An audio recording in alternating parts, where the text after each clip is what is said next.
د نیوز پریس چینل لیدونکو السلام علیکم. ستړي مشه په موکړه تازه لاندو مهمو خبرونو ته.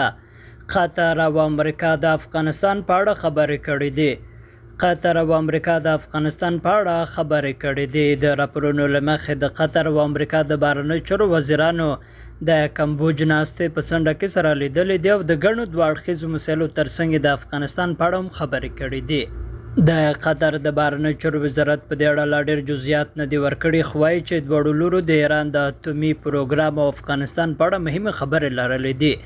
د لیدنه په افغانستان کې د امریکا تر هوایي برید وروسته شوې ده او تر دې وړاندې د قطر د بهرنیو چارو وزارت له افغان او امریکایي لوري د دوحې هوکړې د عملي کولو غوښتنه هم کړې ده.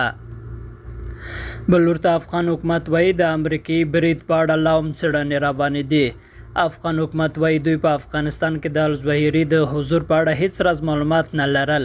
د افغان حکومت د مطبوعاتي برخې له لوري په خپره شوې اعلامیه کې یو ځل بیا پر کابل د امریکا هوایي برید په کلکو ټکو غندل شوی او هغه له ټولو نړیوالو قوانینو سرغړونه بلل شوې ده. په اعلامیه کې راځي چې دوی په کابل کې د الظاهري د حضور په اړه هیڅ راز معلومات نه لرل او د وروستي برید په اړه هم تر اوسه د دوی پلټنې نه دي بشپړې شوې.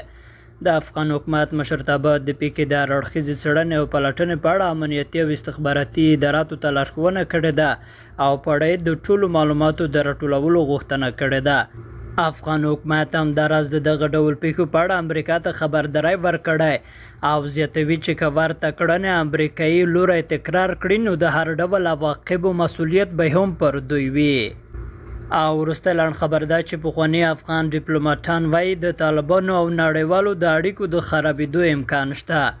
یو شمېر پخواني افغان ډیپلوماټان وایي په افغانستان کې د ایمان الظاهري تر وژل کېدو وروسته ممکن اوس د نړۍ د هیوادونو اړیکې له طالبانو سره خړې پړې شي. دغه پخواني افغان ډیپلوماټان دا هم وایي چې ښایي د طالبانو د یو شمېر مشرانو پر سفرونو بندیزونه هم ولګول شي. درنو لیدونکو له ملتیا مننه، ښې چارې.